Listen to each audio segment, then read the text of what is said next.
नमस्कार सर्वांना। कृषीचा आपला हा दुसरा भाग आपण मार्च ते जून पर्यंतचा आणि हा शेवटचा भाग मार्च ते जूनचा। अभ्यास करताना काय करायचं आहे ह्या गोष्टी लक्षात घ्या।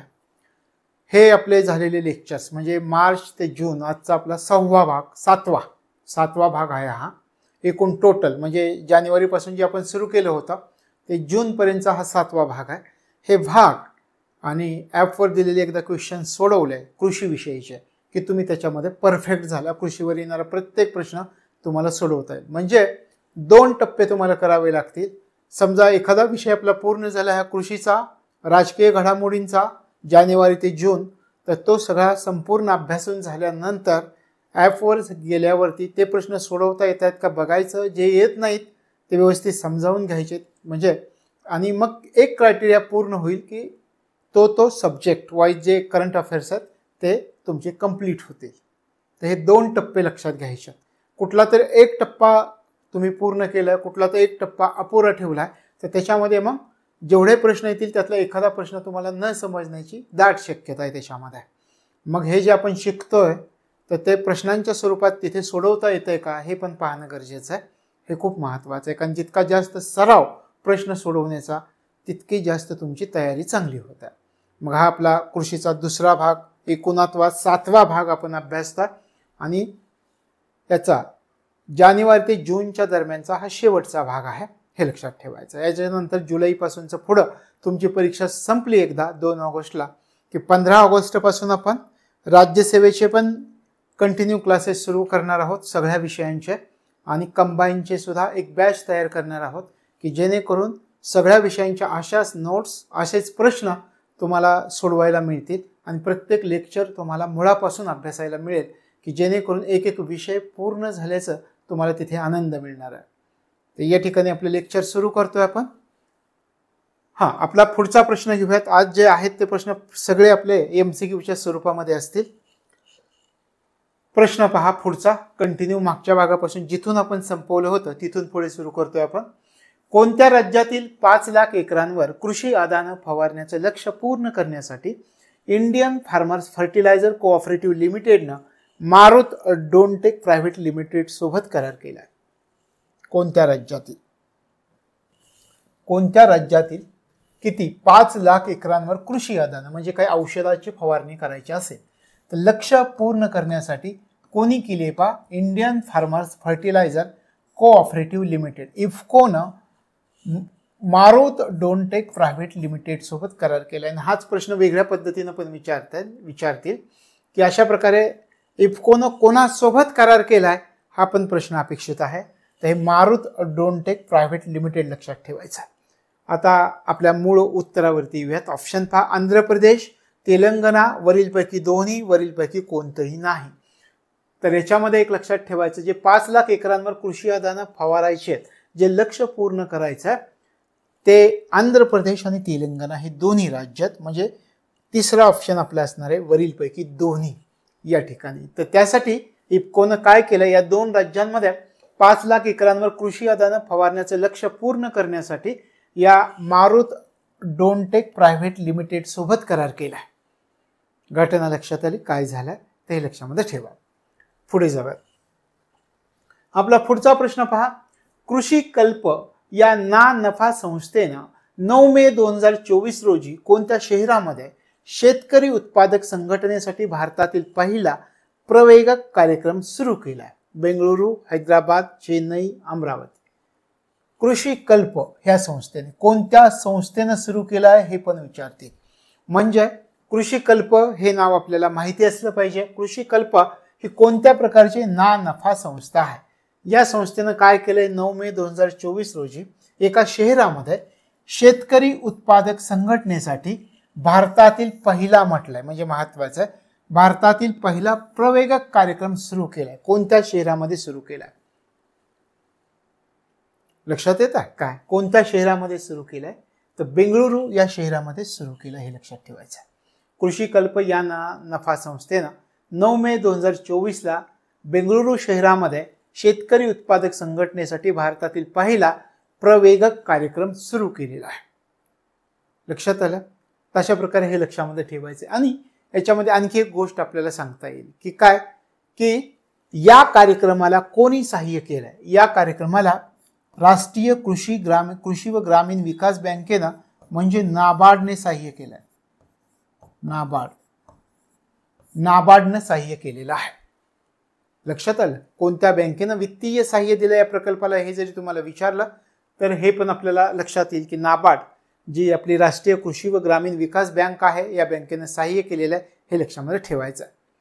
पुढच्या प्रश्नाकडे जाऊयात. पंजाब कृषी विद्यापीठानं बासमती तांदळाच्या जातीमध्ये प्रचलित असलेल्या कोणत्या रोगाचा सामना करण्यासाठी बायो कंट्रोल एजंट ट्रायकोडर्मा एस्पेरेलम आणलं आहे? पंजाब कृषी विद्यापीठानं कोणत्या तांदळाच्या, हे पण लक्षात ठेवा, बासमती तांदळाच्या जातींमध्ये प्रचलित असलेल्या एका रोगाचा सामना करण्यासाठी बायो कंट्रोल एजंट ट्रायकोडर्मा एस्पेरेलम आणलेला आहे. कोणत्या रोगाचा सामना करण्यासाठी आणलेला आहे? फूट रॉट, ब्लाइट रोग, खैरा रोग, बकनी रोग. कोणत्या रोगासाठी? तर फूट रॉट हे लक्षामध्ये ठेवायचं आहे. लक्षात आलं? फूट रॉट. आता याच्यामध्ये थोडंसं आपण समजावून घ्या. पंजाब कृषी विद्यापीठानं बासमती तांदळाच्या जातीमध्ये प्रचलित असलेला हा जो रोग आहे, कोणता रोग? फूट रॉट रोग. या रोगाचा सामना करण्यासाठी बायो कंट्रोल एजंट ट्रायकोडर्मा एस्पेरेलम आणलेला आहे हे लक्षामध्ये ठेवायचं. लक्षात राहील? पुढे जाऊया. त्यानंतर भारतीय कृषी संशोधन संस्थेनं उच्च उत्पादन देणारं आणि पानाचा गंज आणि पिवळ्या रोगांना प्रतिरोधक असणारं कोणत्या जातीचं गव्हाचं बियाणं सादर केलंय? हे स्टार करून ठेवा. भारतीय कृषी संशोधन संस्थेचं नाव आलंय आणि गव्हाचं एक उच्च उत्पादन देणारं हे बियाणं आहे. पानांचा गंज आणि पिवळ्या रोगांना प्रतिरोधक करणारं हे बियाणं आहे. ते कोणत्या जातीचं गव्हाचं बियाणं सादर केलंय? HD 3386, GW 322, MP 1203, RVW 4106 कोणतं बियाणं सादर केलेलं आहे? तर HD 3386 हे बियाणं सादर केलंय. त्या बियाण्याचं नाव लक्षात ठेवायचं. भारतीय कृषी संशोधन संस्थेनं उच्च उत्पादन देणारं आणि पानाचा गंज आणि पिवळ्या रोगांना प्रतिरोधक असणारं कोणत्या जातीचं गव्हाचं बियाणं सादर केलंय? तर HD 3386 हे बियाणं सादर केले हे लक्षात ठेवायचं आहे. त्याच्यानंतरचा प्रश्न, 8 मार्च 2024 रोजी कृषी इंटिग्रेटेड कमांड अँड कंट्रोल सेंटरचं उद्घाटन कोठे करण्यात आलेलं आहे? वाराणसी, नवी दिल्ली, बेंगळुरू, हैदराबाद. कोणत्या ठिकाणी? 8 मार्च 2024 ला. 8 मार्च 2024 ला कृषी integrated command and control centre ICC चं उद्घाटन कोणत्या ठिकाणी करण्यात आलेलं आहे? आता या ठिकाणी कोणत्या ठिकाणी करण्यात आलेलं आहे? नवी दिल्ली या ठिकाणी करण्यात आलेलं आहे. नवी दिल्लीमध्ये कुठे करण्यात आलं हे उद्घाटन? कृषी भवन या ठिकाणी हे उद्घाटन करण्यात आलेलं आहे. नवी दिल्लीमधील कृषी भवन या ठिकाणी उद्घाटन करण्यात आले. लक्षात आलं? कोणत्या ठिकाणी उद्घाटन झालंय? तर नवी दिल्लीला झालंय, कृषी भवन या ठिकाणी. आता पुढच्या प्रश्नाकडे आपण जाऊयात. सर्वोच्च न्यायालयानं 2 मे 2024 रोजी कोणत्या राज्य अथवा संघराज्य सरकारला अरवली पर्वतरांगेतील बेकायदेशीर खाणकाम थांबवण्याचे आदेश दिले? अलीकडच्या कालावधीमध्ये सर्वोच्च न्यायालयाचे आदेश आहेत 2 मे 2024चे. त्याच्यामध्ये काय सांगितलंय की अरवली पर्वतरांगेमधील बेकायदेशीर जे खाणकाम होत आहे थांबवण्याचे आदेश दिलेत, कारण काही टेकड्याच्या टेकड्या गायब करायला लागलेत खणून. मग हा आदेश दिलाय सर्वोच्च न्यायालयानं 2 मे 2024 रोजी. कोणत्या राज्याला आदेश दिलाय? कोणत्या राज्य सरकारला किंवा कोणत्या संघराज्य सरकारला आदेश दिलेला आहे? लक्षात आलं? तर याच्यामध्ये आपल्याला ऑप्शन हरियाणा, गुजरात, राजस्थान आणि दिल्ली हे ऑप्शन आपल्याला दिलेले दिसतात. तर हा आदेश राजस्थान सरकारला दिलाय. लक्षात ठेवा. हरियाणा, गुजरात, राजस्थान, दिल्लीमध्ये या पर्वतरांगा आपल्याला आढळून येतात. आणि अरवली पर्वतरांगेतील बेकायदेशीर खाणकाम थांबवण्याचे आदेश कोणाला दिलेत? तर राजस्थानला दिलेले आहेत सर्वोच्च न्यायालयाने. तर संपूर्ण अरवली पर्वतावर जे खाणकाम चालू आहे त्या खाणकामावर बंदी घालण्याचे आदेश सर्वोच्च न्यायालयाने दिलेत. याच्या अगोदर हे जे आता 24 ला आदेश दिलेत ना, तर याच्या अगोदर 2002 मध्ये सुद्धा आदेश दिले होते. सर्वोच्च न्यायालयानं. पण 2002 मध्ये आदेश देताना हरियाणा आणि राजस्थान या राज्याला 2002 मध्ये आदेश दिले होते आणि आता 2 मे 2024ला राजस्थानला हे आदेश दिले की तिथलं तुम्ही बांधकाम पूर्णपणे थांबवायचं आहे. लक्षात आलं? लक्षात ठेवा. पुढे जाऊया. पर्यावरण, वन आणि हवामान बदल मंत्रालयानं कोणत्या राज्यातील शेरगड वन्यजीव अभयारण्यासाठी इको सेन्सिटिव्ह झोन ESZ परिभाषित करणारी मसुदा अधिसूचना जारी केली आहे? पर्यावरण, वन आणि हवामान बदल मंत्रालयानं कोणत्या राज्यामधील शेरगड वन्यजीव अभयारण्यासाठी इको सेन्सिटिव्ह झोन परिभाषित करणारी मसुदा अधिसूचना जारी केली? मध्य प्रदेश, गुजरात, राजस्थान, दिल्ली. कोणतं राज्य? पहा, कोणत्या राज्यामध्ये शेरगड वन्यजीव अभयारण्य आहे हे सरळ सरळ आपल्याला विचारले. मध्य प्रदेश, गुजरात, राजस्थान आणि दिल्ली. राजस्थान या राज्यामध्ये आहे. लक्षात आलं? कशासाठी हे केलंय? मानव आणि वन्यजीव संघर्ष कमी व्हावा या उद्देशानं ही अधिसूचना जारी केली. कशासाठी? मानव वन्यजीव संघर्ष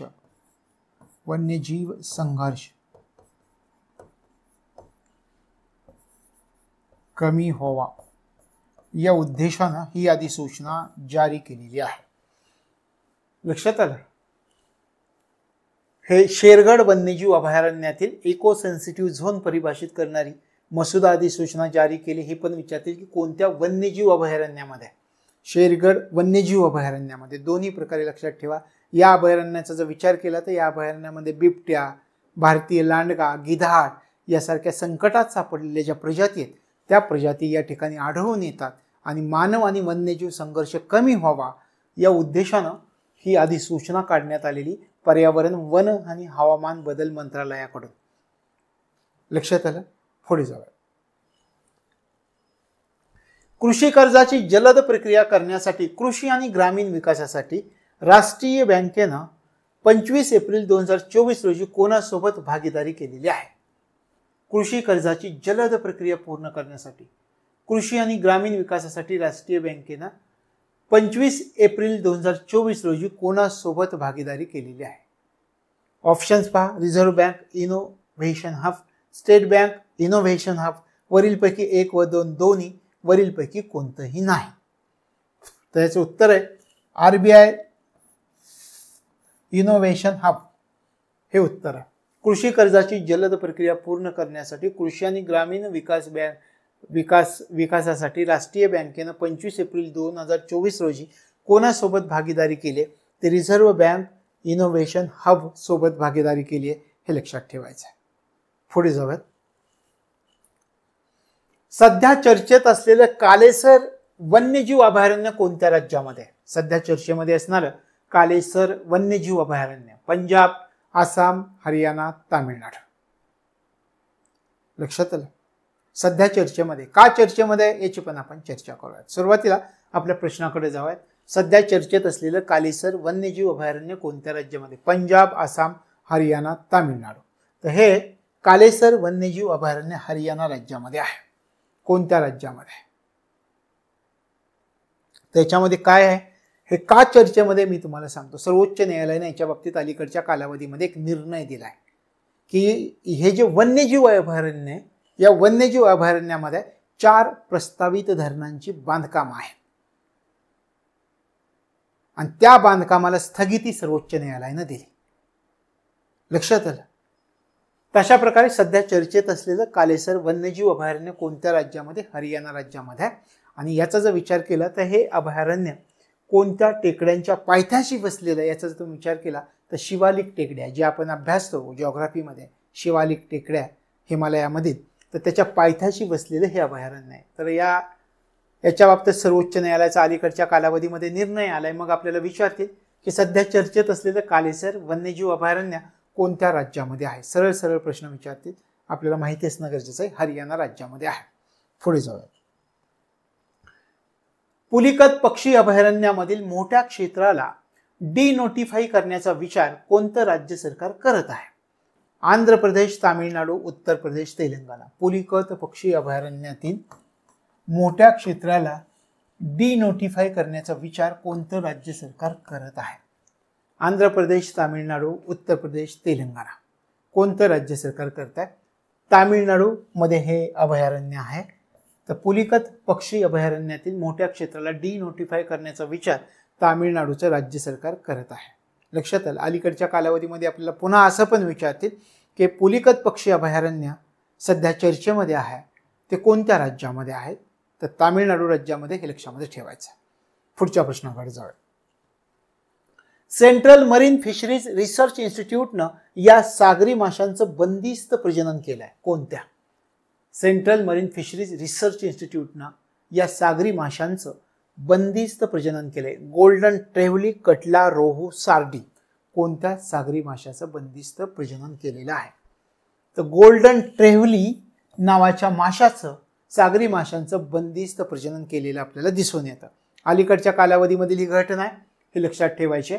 सेंट्रल मरीन फिशरीज रिसर्च इन्स्टिट्यूटनं गोल्डन ट्रेव्हली या सागरी माशांचं बंदिस्त प्रजनन केलेलं आहे. पुढच्या प्रश्नाकडे जाऊया. देशात साखर उत्पादनात कोणतं राज्य अव्वल स्थानावर आहे? गुजरात, महाराष्ट्र, तामिळनाडू, केरळ. अलीकडे जी आकडेवारी आली अलीकडच्या कालावधीमध्ये, त्यानुसार देशात साखर उत्पादनात कोणतं राज्य अव्वल स्थानावर आहे? गुजरात, महाराष्ट्र, तामिळनाडू, केरळ. तर महाराष्ट्र राज्य आघाडीवर आहे, हे लक्षात ठेवा. देशात साखर उत्पादनात महाराष्ट्र राज्य अव्वल स्थानावर आहे. कोणतीही शंका न बाळगता हे लक्षामध्ये ठेवायचं. त्याच्यानंतर 1 क्रमांकावरती महाराष्ट्र आहे, 2 क्रमांकावरती यूपी उत्तर प्रदेश आहे, 2ऱ्या क्रमांकावरती उत्तर प्रदेश आहे. अजिबात कन्फ्यूज व्हायचं नाही की उत्तर प्रदेश का महाराष्ट्र. महाराष्ट्र आहे, हे लक्षात ठेवायचं आहे. लक्षात आलं. 2ऱ्या क्रमांकावरती उत्तर प्रदेश येईल आणि 3ऱ्या क्रमांकावरती येतं कर्नाटक. महाराष्ट्र, उत्तर प्रदेश, कर्नाटक असा क्रम आहे. साखर उत्पादनात आपल्याला जर विचारलं तर हा क्रम आपल्याला लक्षामध्ये ठेवता येईल. आणि आपल्या देशाच्या एकूण साखर उत्पादनाचा जर तुम्ही विचार केला तर ते महाराष्ट्र, उत्तर प्रदेश, कर्नाटक या 3च राज्यांचा देशातील एकूण साखर उत्पादनामध्ये किती वाटा असेल? तर 83% वाटा आहे. या 3 राज्यांचा देशातील एकूण साखर उत्पादनातला वाटा तुमच्या लक्षात येईल किती मोठा वाटा आहे. तशा प्रकारे देशात साखर उत्पादनात महाराष्ट्र राज्य सध्या अव्वल स्थानावर आहे, हे लक्षामध्ये ठेवायचं आहे. लक्षात आलं. हे पण पुढे जाऊया. कोणत्या राज्यानं केंद्राच्या ग्रीन क्रेडिट योजनेअंतर्गत वृक्षारोपणाच्या अंमलबजावणीत आघाडी घेतली आहे? महत्वाचा प्रश्न. कोणत्या राज्यानं आघाडी घेतली आहे? उत्तर प्रदेश, मध्य प्रदेश, राजस्थान, महाराष्ट्र. कोणत्या राज्यानं केंद्राच्या ग्रीन क्रेडिट योजनेअंतर्गत वृक्षारोपणाच्या अंमलबजावणीत आघाडी घेतलेली? मध्य प्रदेश राज्यानं आघाडी घेतलेली आहे.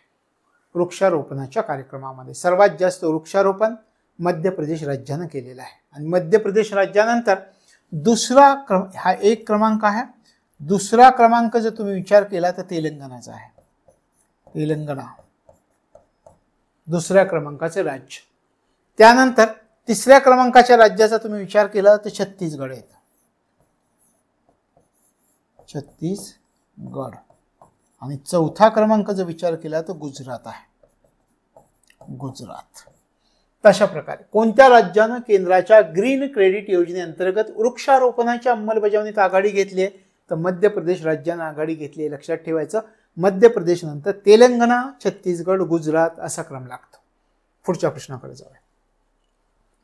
केंद्र सरकारनं क्लस्टर डेव्हलपमेंट प्रोग्राम अंतर्गत बागायतदार शेतकऱ्यांना अनुदान वितरित करण्यासाठी कोणतं नवीन व्यासपीठ सुरू केलं आहे?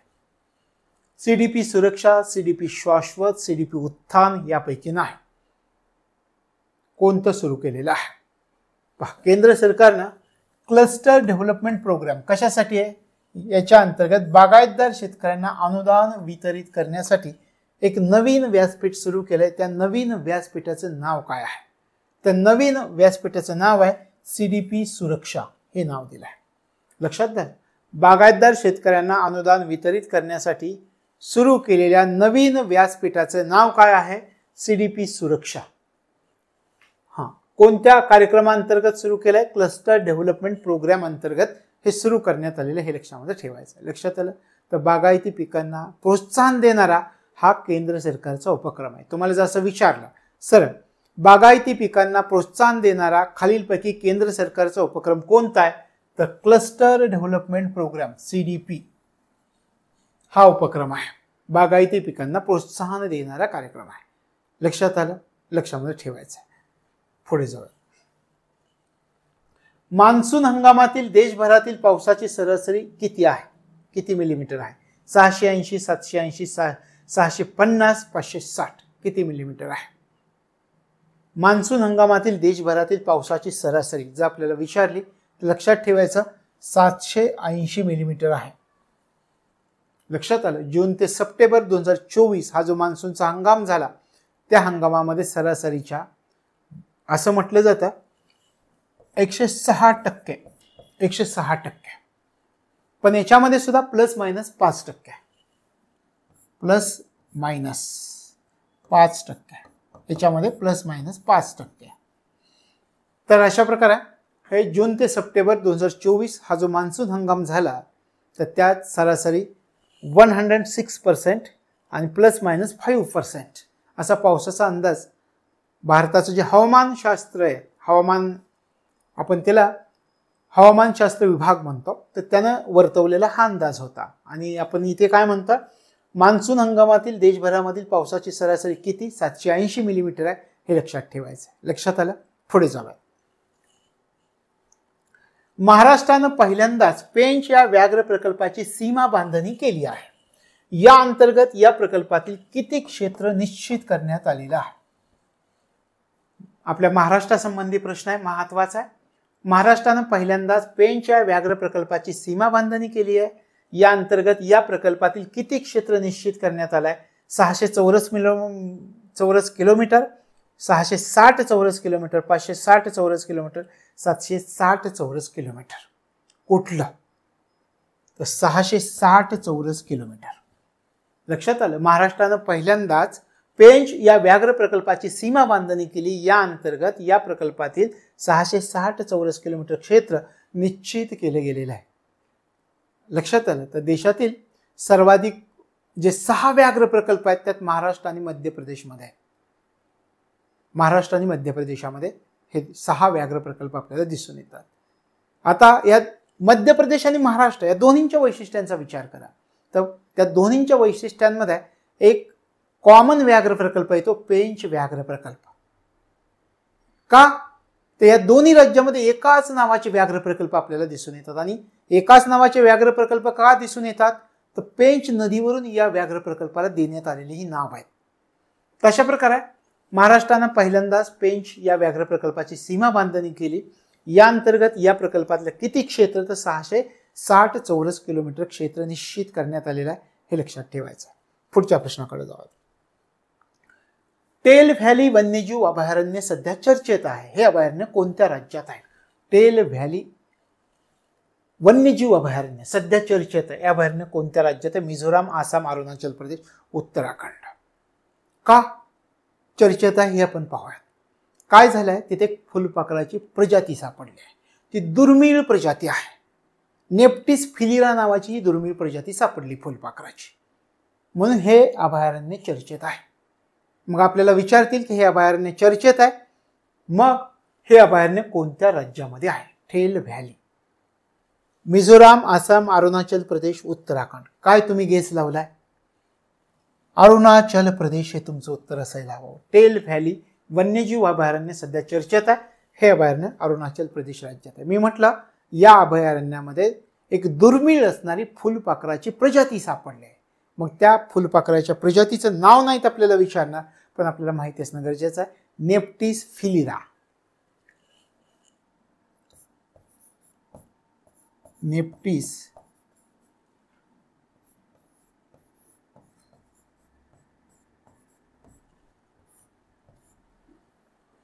नेप्टिस फिलिरा नावाची प्रजाती सापडलेली आहे अभयारण्यामध्ये. कशाची? मी म्हटलं फुलपाखराची प्रजाती आहे. तर हे लक्षात ठेवा. हे चर्चेत आहे म्हणून आपल्याला विचारतील कोणत्या राज्यात आहे फुलपाखराची प्रजाती आढळून आलेली या वन्यजीव अभयारण्यामध्ये. टेल व्हॅली त्याचं नाव आहे अरुणाचल प्रदेश राज्यामध्ये आहे. लक्षात आलं. आता टेल व्हॅली हे जे आपण म्हणतोय की नेप्टिस फिलिरा फुलपाखराची प्रजाती सापडली, या प्रजातीचं सुद्धा एक वैशिष्ट्य आहे. या प्रजातींना लांब पल्ल्याच्या खलाशी असं म्हटलं जातं, म्हणजे लांब पल्ल्यांपर्यंत त्या मार्गक्रमण करू शकतात. लांब पल्ल्याच्या खलाशी कोणत्या फुलपाखराच्या प्रजातीला ओळखलं जातं, तर ही फुलपाखराची प्रजाती नेप्टिस फिलिरा आणि ती या वन्यजीव अभयारण्यामध्ये आढळते. ही दुर्मिळ प्रजाती आहे, म्हणून हे अभयारण्य सध्या चर्चेत आहे. तर ते कुठे? अरुणाचल प्रदेश राज्यात आहे, हे लक्षात ठेवायचं आहे. लक्षात राहील. पुढे जाऊया. 2025 पासून खालीलपैकी कोणत्या उत्पादनांची आयात पूर्णपणे बंद करण्याची घोषणा भारत सरकारच्या मंत्रालयानं केलेली आहे? तेलबिया, युरिया, सिमेंट, लोहधात. 2025 पासून एक उत्पादन आहे, त्या उत्पादनाची आयात पूर्णपणे बंद केली जाणार आहे, अशी घोषणा भारत सरकारच्या मंत्रालयाने केली. मग ते उत्पादन कोणतं हे पण आपल्याला माहिती असणं गरजेचं आहे. तर ते उत्पादन आहे युरिया. युरिया. लक्षात आलं. 2025 पासून युरिया या उत्पादनाची आयात पूर्णपणे बंद करण्याची घोषणा भारत सरकारच्या मंत्रालयाने केली. अलीकडच्या कालावधीत केली आहे. 5 एप्रिल 2024. 5 एप्रिल 2024 मध्ये ही घोषणा करण्यात आलेली आहे. कोणी केली आहे? आपल्या देशाचे केंद्रीय रसायन आणि खत मंत्री मनसुख मांडविया त्यांचं नाव आहे. यांनी घोषणा केलेली होती, म्हणजे भारत सरकारच्या मंत्रालयानं केली. केंद्रीय रसायन आणि खत मंत्रालयानं केलेली ही घोषणा आहे. महत्वाचे आपल्याला म्हटलं आहे की 2025 पासून युरिया या उत्पादनाची आयात पूर्णपणे बंद केली जाणार आहे. लक्षात आलं. का केलं हे? युरिया खत आपल्या देशातील शेतकऱ्यांना मोठ्या प्रमाणात हवं आहे. मग यातली मागणी आणि पुरवठा ही जी तफावत आपल्या देशामध्ये होत होती ती कुठेतरी थांबवता यावी, ती कुठेतरी मिटवता यावी, या उद्देशानं सरकारनं हा निर्णय घेतलाय की आम्ही युरियाची आयात पूर्णपणे बंद करण्याची घोषणा करतोय. लक्षात आलं. पुढे जाऊया. भारतमाला प्रकल्पाच्या दुसऱ्या टप्प्यात खालीलपैकी कोणत्या प्रकल्पातून महामार्ग जाणार आहे? विचार करा. कोणत्या प्रकल्पातून महामार्ग जाणार आहे? कंबलकोंडा वन्यजीव अभयारण्य, गुंडाळा ब्रह्मेश्वर वन्यजीव अभयारण्य, रोलापाडू वन्यजीव अभयारण्य, नागार्जुन सागर श्रीशैलम व्याघ्र प्रकल्प. भारतमाला प्रकल्पाच्या दुसऱ्या टप्प्यात खालीलपैकी कोणत्या प्रकल्पातून हा महामार्ग जाणार आहे? कोणत्या? नागार्जुन सागर श्रीशैलम व्याघ्र प्रकल्प. या व्याघ्र प्रकल्पातून हा महामार्ग जातोय. लक्षात ठेवायचं. कुठून महामार्ग जातोय, कोणत्या व्याघ्र प्रकल्पातून महामार्ग जातोय हे आपल्याला विचारतील. आणि सगळ्यात महत्वाचं हे तुम्हाला बघितलं की लक्षात आलं असेल, नागार्जुन सागर श्रीशैलम व्याघ्र प्रकल्प हा देशातला सर्वात मोठा व्याघ्र प्रकल्प आहे. आपण नेहमी अभ्यासतो देशातला सर्वात मोठा व्याघ्र प्रकल्प. लक्षात आलं. आणि अशा प्रकारे भारतमाला प्रकल्पाचा दुसरा टप्पा जो जातोय तो नागार्जुन सागर श्रीशैलम व्याघ्र प्रकल्पामधून जात आहे. आणि याच्यामधून जाणारा जो रस्ता आहे तो जवळजवळ 5 किलोमीटरचा रस्ता इथून जातोय. 5 किलोमीटरचा. तुमच्या माहितीसाठी सांगितलंय. अशा प्रकारे भारतमाला प्रकल्पाच्या दुसऱ्या टप्प्यात कोणत्या प्रकल्पातून महामार्ग जाणार आहे? तर या व्याघ्र प्रकल्पातून महामार्ग जाणार आहे की जो देशातील सर्वात मोठा व्याघ्र प्रकल्प ओळखला जातो. लक्षात आलं. पुढे जाऊया. अदानी टोटल गॅस लिमिटेडची उपकंपनी अदानी टोटल एनर्जी बायोमास लिमिटेडनं या ठिकाणी बरसाना बायोगॅस प्रकल्पाचा पहिला टप्पा कार्यान्वित केलाय. मथुरा, वाराणसी, लखनौ, गाझियाबाद. कोणत्या ठिकाणी? सगळ्यात महत्वाचा प्रश्न या ठिकाणी लक्षात ठेवा. खालीलपैकी कोणत्या ठिकाणी बरसाना बायोगॅस प्रकल्पाचा पहिला टप्पा कार्यान्वित करण्यात आलेला आहे? डायरेक्ट प्रश्न, वरचं सोडून द्या. बरसाना बायोगॅस प्रकल्पाचा पहिला टप्पा कोणत्या ठिकाणी कार्यान्वित करण्यात आलाय? मथुरा, वाराणसी, लखनौ, गाझियाबाद. कोणत्या ठिकाणी? मथुरा या ठिकाणी कार्यान्वित करण्यात आलेला आहे. लक्षात आलं. अशा प्रकारे हे लक्षामध्ये ठेवायचं. पुढे जाऊया. 2024 मध्ये खालीलपैकी कोणत्या दिवशी 18वा वसुंधरा तास साजरा करण्यात आला आहे? 18वा वसुंधरा तास साजरा करण्यात आलेला आहे. कोणत्या दिवशी साजरा करण्यात आलेला आहे? आणि कधी, याच्या अगोदर कधी साजरा केला जात होता ती वेळ बदलून नवीन वेळ का करण्यात आली याचा पण विचार आपल्याला करावा लागणार. पहिला अर्थ अवर कार्यक्रम 2007 ला साजरा झाला होता. कुठे झाला होता माहिती आहे? सिडनी, ऑस्ट्रेलिया या ठिकाणी. कधी साजरा झाला होता माहिती आहे? 31 मार्चला साजरा झाला होता, आयोजित करण्यात आलेला होता. आता मग 18वा वसुंधरा तास साजरा करण्यात आलाय कधी? 21 मार्च, 22 मार्च, 23 मार्च, 24 मार्च. आतापर्यंत 31 मार्चच्या शेवटच्या दिवशी साजरा केला जात होता असं आपण म्हणतात. आता अलीकडच्या काळात साजरा करण्यात आलेला का? पहिल्यांदा कधी साजरा करण्यात आला त्याचा आपण विचार करूयात, मग पुढची चर्चा करूयात. 2024 मध्ये खालीलपैकी कोणत्या दिवशी 18वा वसुंधरा तास साजरा करण्यात आलाय? 21 मार्च, 22 मार्च, 23 मार्च, 24 मार्च, 23 मार्चला साजरा करण्यात आला. लक्षात ठेवा, बदलली वेळ ह्यावेळी मुद्दाम विचारतील. 2024 मध्ये खालीलपैकी कोणत्या दिवशी 18वा वसुंधरा तास साजरा करण्यात आला? 23 मार्च या दिवशी साजरा करण्यात आला. आणि कशासाठी हे करण्यात आला? आपण म्हणतोय पहिला अर्थ कार्यक्रम शेवटच्या दिवशी 31 मार्च 2007 ला आयोजित करण्यात आलेला होता. 31 मार्च तारीख आहे. मग हा 23 मार्चला का साजरा करण्यात आला? तर 30 मार्च 2024 ला वेस्टर्न ख्रिश्चनचा पवित्र शनिवार होता आणि म्हणून अगोदरच 23 मार्च रोजी हा साजरा करण्यात आलेला आहे. लक्षात आलं? तशा प्रकारे हे 23 मार्चला साजरा झाला, एवढंच आपल्याला लक्षामध्ये ठेवायचं. पुढचा पहा, सध्या चर्चेत असलेला निलगिरी तहर हा कोणत्या राज्याचा राज्य प्राणी? सध्या चर्चेमध्ये हा निलगिरी तहर हा कोणत्या राज्याचा राज्य प्राणी? आंध्र प्रदेश, तेलंगणा, तामिळनाडू, केरळ. कोणत्या राज्याचा राज्य प्राणी आहे निलगिरी तहर? तुम्ही ऐकले का नाव याचं? नक्की ऐकलेलं असेल. तशा प्रकारे कोणत्या राज्याचा राज्य प्राणी? तर आंध्र प्रदेश, तेलंगणा, तामिळनाडू, केरळ. तामिळनाडू राज्याचा राज्य प्राणी हे लक्षात ठेवा. सध्या चर्चेत असलेला निलगिरी तहर हा कोणत्या राज्याचा प्राणी आहे? तर तामिळनाडू राज्याचा प्राणी हे लक्षामध्ये ठेवायचं. पुढे जाऊयात. नुकतेच किडू संशोधन केंद्र येथे झालेल्या शेतकरी मेळाव्यात केंद्रीय वृक्षारोपण पीक संशोधन संस्थेनं कोणत्या नवीन नारळाच्या जातीचं अनावरण केलंय? VTL CH1, VTL CH2, कल्पसुवर्णा यापैकी नाही. कोणत्या नारळाच्या जातीचं अनावरण केलंय अलीकडच्या कालावधीमध्ये? सांगता येतंय?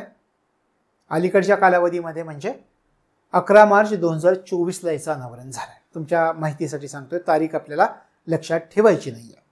पण या ठिकाणी पहा, किडू संशोधन केंद्र येथे झालेल्या शेतकरी मेळाव्यात केंद्रीय वृक्षारोपण पीक संशोधन संस्थेनं कोणत्या नवीन नारळाच्या जातीचं अनावरण केलंय?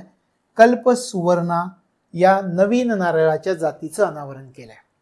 लक्षात ठेवायचं, कल्पसुवर्णा या नवीन नारळाच्या जातीचं अनावरण केलं. आता या ठिकाणी ह्या दोन्हींचं महत्व पण लक्षात घ्या. VTL CH1, VTL CH2 याच मेळाव्यामध्ये आणखी कोकोच्या 2 नवीन जातींचं अनावरण केले. कोको, ह्या कोकोच्या जाती. तुम्हाला हाच प्रश्न असा विचारला की कोकोच्या कोणत्या जातींचं अनावरण केलंय? तर या 2 जातींचं अनावरण केलंय, VTL CH1, VTL CH2. आणि नारळाचं विचारलं इथेच तर कल्पसुवर्णा या नवीन जातीचं अनावरण केलंय. म्हणजे 2 प्रश्न तुमचे इथे तयार होतील आणि दोन्हींची उत्तरं तुम्हाला माहिती असणं गरजेचं आहे. कारण इथे नारळाच्या जागी कोको जर वापरलं तर ह्या 2 जाती उत्तर आहे आणि नारळ हा शब्द आला, नारळाच्या जातीचं अनावरण विचारलं तर कल्पसुवर्णा हे तुमचं उत्तर असणार आहे. लक्षात आलं? पुढे जाऊया. खालीलपैकी कोणत्या राज्यानं कचरा आणि घरगुती सांडपाणी क्षेत्रासाठी लो कार्बन ऍक्शन प्लॅन तयार केला आहे? कोणत्या राज्यानं कचरा आणि घरगुती सांडपाणी क्षेत्रासाठी कोणता action plan, low carbon action plan तयार केलेला आहे? केरळ, तेलंगणा, कर्नाटक, बिहार. कोणत्या राज्यानं तयार केलेला आहे? तर बिहार राज्यानं तयार केला आहे. बिहार 4 नंबरचं उत्तर आहे आपलं. बिहार राज्यानं कचरा आणि घरगुती सांडपाणी क्षेत्रासाठी लो कार्बन ऍक्शन प्लॅन तयार केलेला आहे. लक्षात आलं? कचरा व्यवस्थापन यासाठी केलेला हा प्लॅन आहे, हे लक्षामध्ये ठेवायचं आहे. आणि कोणतं राज्य? तर बिहार राज्य हे लक्षात ठेवायचं. पुढचा प्रश्न, कराईकल पुदुच्चेरी येथील Pandit Jawaharlal Nehru College of Agriculture and Research इन्स्टिट्यूटनं भाताचं कोणतं नवीन वाण विकसित केलंय? KKL-R3, चिन्नौर, विष्णुभोग, कृष्णा. कोणतं वाण विकसित केलेलं आहे हे तुम्ही ओळखायचं आहे. कोणतं वाण विकसित केलंय? थोडासा गेस लावा तुम्ही.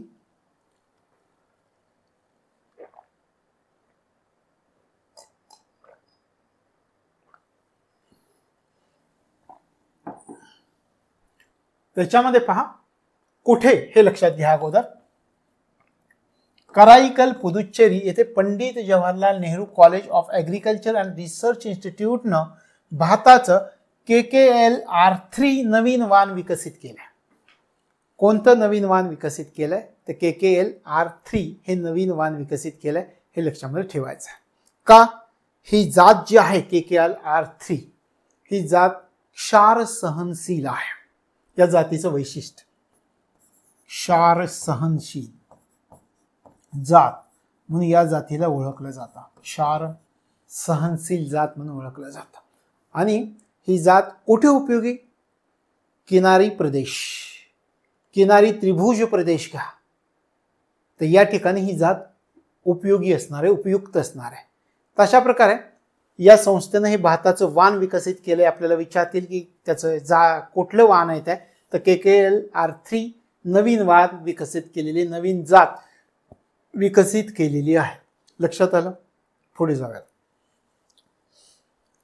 कृषी पद्धती वाढवण्याच्या दृष्टीनं 20 मार्च 2024ला भारतीय कृषी संशोधन परिषदेनं खालीलपैकी कोणासोबत करार केला?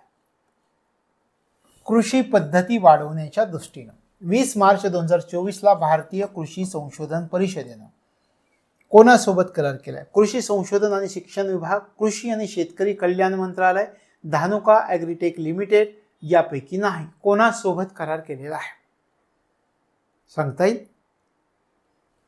त्याच्यामध्ये कृषी पद्धती वाढवण्याच्या दृष्टीनं 20 मार्च 2024ला भारतीय कृषी संशोधन परिषदेनं धानुका ॲग्रीटेक लिमिटेडशी करार केला आहे. कृषी पद्धती वाढवण्याच्या दृष्टीनं भारतीय कृषी संशोधन परिषदेनं IARI ना कोणासोबत करार केलाय? धानुका ॲग्रीटेक लिमिटेडशी करार केलेला हे लक्षात ठेवायचं. लक्षात आलं? आता याचा उपयोग काय, कशासाठी करार केला आहे?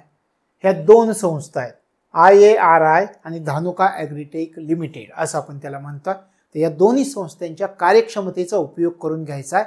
नवीन तंत्रज्ञान पद्धती जी आहे ते जे नवीन तंत्रज्ञान आपल्या देशामधील जे लहान जमीनधारक आहेत, लहान शेतकरी आहेत त्यांच्यापर्यंत आपल्याला पोहोचवायचं आहे. या दृष्टिकोनातून हे कृषी संशोधन परिषदेनं धानुका ॲग्रीटेक लिमिटेडशी करार केला आहे. लक्षात आलं? कशाशी करार केलाय?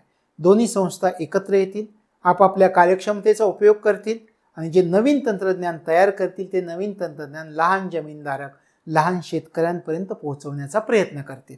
या उद्देशानं हा करार झालाय. पुढे जाऊयात.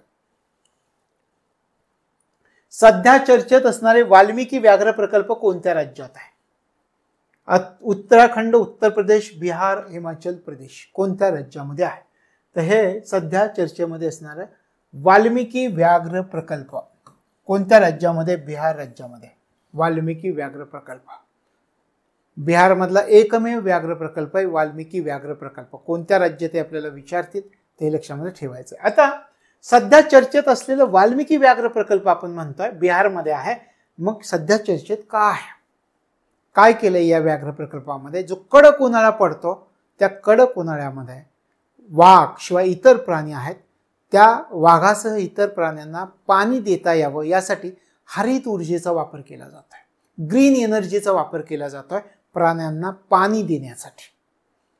म्हणून हे सध्या चर्चेत आहे वाल्मिकी व्याघ्र प्रकल्प. मग वेगळ्या प्रकारे पण आपल्याला विचारतील प्रश्न की कोणत्या व्याघ्र प्रकल्पामध्ये प्राण्यांना पाणी देण्यासाठी हरित ऊर्जेचा वापर केला जातोय?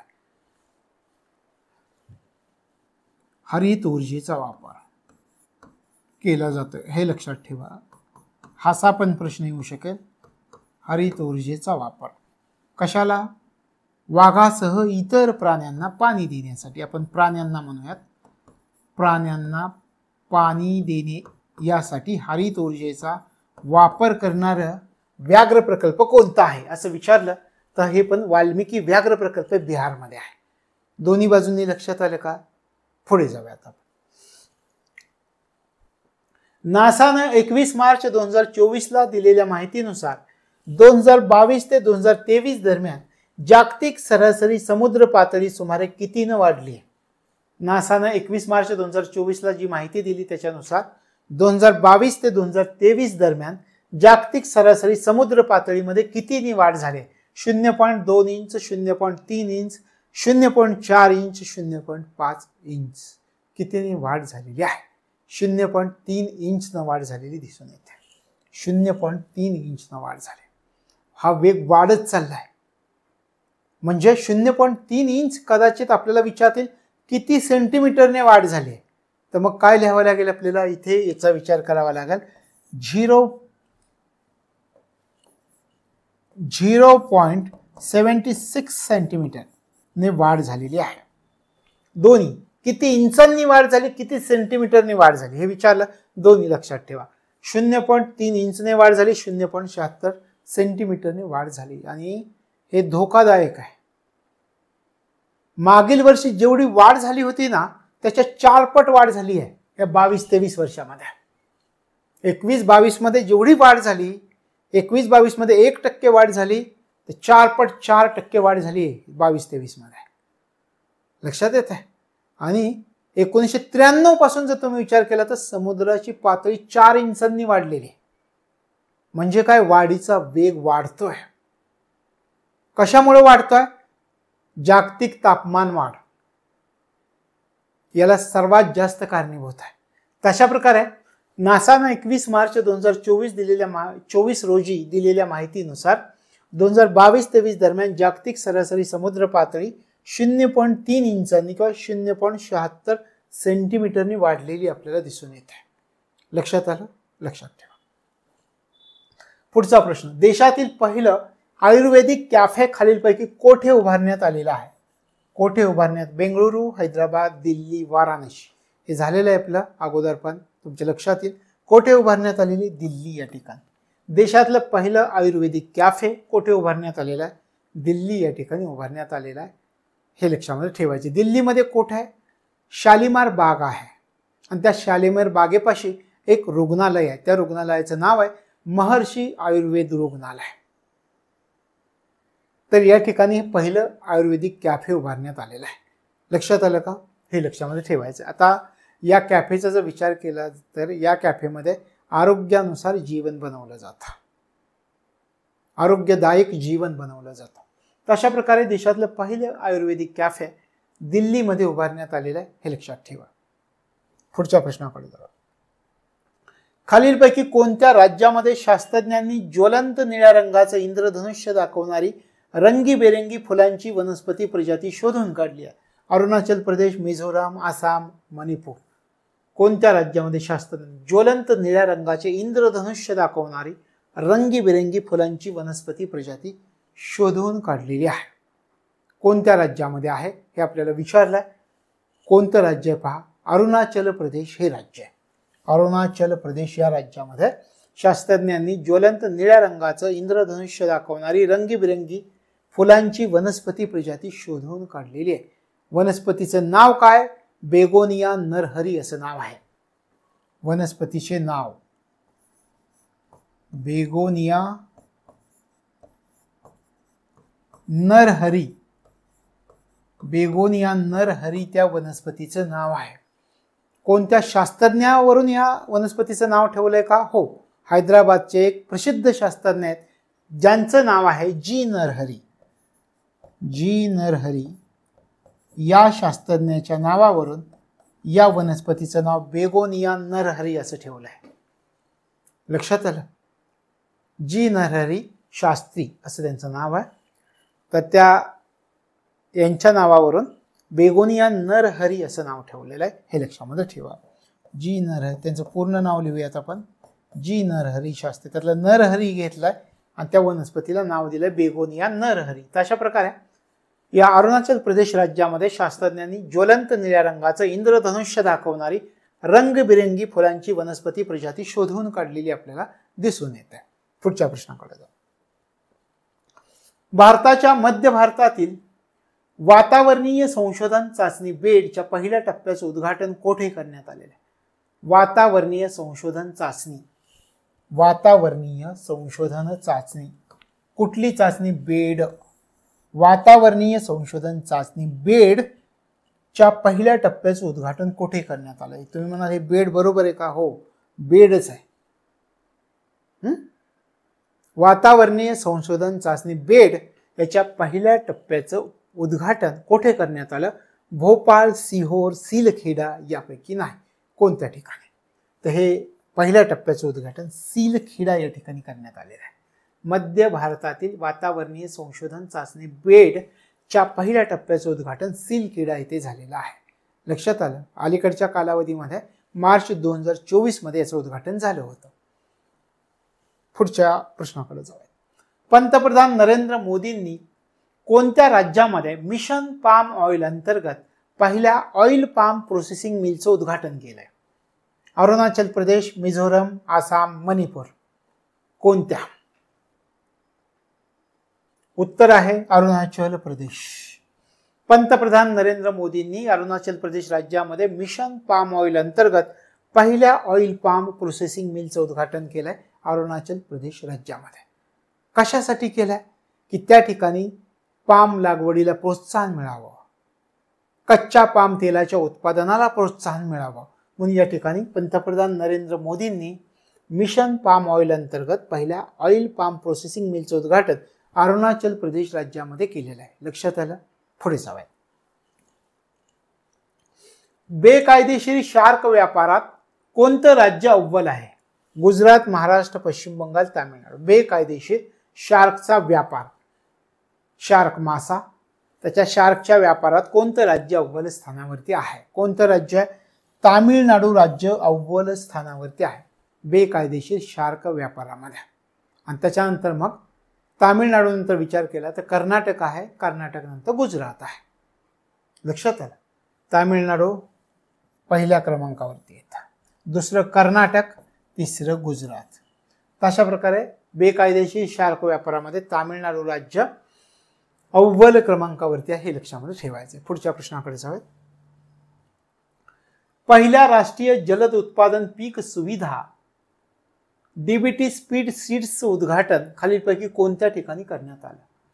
पहिल्या राष्ट्रीय जलद उत्पादन पीक सुविधा नॅशनल स्पीड ब्रीडिंग क्रॉप फॅसिलिटीचं उद्घाटन डीबीटी स्पीडी सीड्स असं म्हटलं गेलेलं आहे त्याला. त्याचं उद्घाटन खालीलपैकी कोणत्या ठिकाणी करण्यात आले? चंदीगड, मोहाली, हिसार, बेंगळुरू. कोणत्या ठिकाणी करण्यात आलेलं आहे? हे पण उद्घाटनाचा विचार केला तर मार्च 2024 मध्ये हे उद्घाटन झालेलं आपल्याला दिसून येतं. मोहाली या ठिकाणी उद्घाटन झालं हे लक्षात ठेवा. नॅशनल स्पीड ब्रीडिंग क्रॉप फॅसिलिटीचं उद्घाटन कोणत्या ठिकाणी करण्यात आलं? मोहाली या ठिकाणी करण्यात आलेलं आहे. लक्षात आलं? पुढे जाऊया. SJVN ग्रीन एनर्जी लिमिटेडद्वारे विकसित करण्यात येत असलेल्या 50 मेगावॅट सौर प्रकल्पाचं भूमिपूजन खालीलपैकी कोणत्या ठिकाणी करण्यात आलेलं आहे? SJVN ग्रीन एनर्जी लिमिटेडद्वारे विकसित करण्यात येत असलेल्या 50 मेगावॅट सौर प्रकल्पाचं भूमिपूजन खालीलपैकी कोणत्या ठिकाणी करण्यात आलं? दरांग आसाम, बारपेटा आसाम, बक्सा आसाम, सोनितपूर आसाम. कोणत्या ठिकाणी करण्यात आलेलं आहे? तर सोनितपूर आसाम या ठिकाणी करण्यात आलेलं आहे. लक्षात आलं? आणि त्याच्यात पण कोणत्या गावात हे नाहीत विचारणार, तरी पण जर गावात विचारलं तर शीतलमारी नावाचं गाव आहे. शीतलमारी या गावात SJVN ग्रीन एनर्जी लिमिटेडद्वारे विकसित करण्यात येत असलेलं किती मेगावॅट हे पण लक्षात ठेवा. 50 मेगावॅट सौर प्रकल्पाचं भूमिपूजन कोणत्या ठिकाणी करण्यात आलं? सोनितपूर आसाम या ठिकाणी. गाव शीतलमारी नावाचं गाव आहे. या ठिकाणी या गावामध्ये हा प्रकल्प विकसित केला जातो. लक्षात आलं? पुढच्या प्रश्नाकडे. हा आजचा आपला शेवटचा प्रश्न. चिपको चळवळीला नुकतीच 50 वर्ष पूर्ण झाली. ही ऐतिहासिक पर्यावरणीय चळवळ सध्या अस्तित्वात असणाऱ्या कोणत्या राज्यात सुरू झाली होती? उत्तर प्रदेश, उत्तराखंड, बिहार, झारखंड कोणत्या राज्यामध्ये सुरू झालेली होती? उत्तर प्रदेश, उत्तराखंड, बिहार, झारखंड कोणत्या राज्यामध्ये सुरू झालेली होती? उत्तराखंड राज्यामध्ये सुरू झाली होती, लक्षात ठेवा. चिपको चळवळीला नुकतीच 50 वर्ष पूर्ण झाली. ही ऐतिहासिक पर्यावरणीय चळवळ सध्या अस्तित्वात असणाऱ्या कोणत्या राज्यात सुरू झाली आहे? उत्तराखंड राज्यामध्ये सुरू झालेली, हे लक्षामध्ये ठेवायचं आहे. लक्षात आलं? तर हे आजचा आपला भाग होता. मग आता ह्याच्यामध्ये कृषी पूर्ण झालेला आहे. आणि एक गोष्ट लक्षात ठेवा की तुम्हाला जे नोट्स पाठवलेत त्या नोट्समध्ये चौथा जो ऑप्शन आहे, ह्या चौथा ऑप्शन ह्या उत्तराला दिलाय, पण उत्तराखंड हे त्याचं उत्तर आहे, हे लक्षात ठेवा. तर ते तुमच्या नोट्समध्ये मात्र करेक्शन करा. याचं उत्तर उत्तराखंड आहे. लक्षात आलं? तर आजचा हा भाग आपला इथून तुमचा जानेवारी ते जून हे कृषी जे आहे ते कंप्लीट झालेलं आहे. आता उद्या आपण विज्ञान आणि तंत्रज्ञानाला सुरुवात करतोय. तर या ठिकाणी आज आपण थांबतो. भेटूयात पुढच्या भागामध्ये. तोपर्यंत तुमच्या अभ्यासाला मनापासून शुभेच्छा.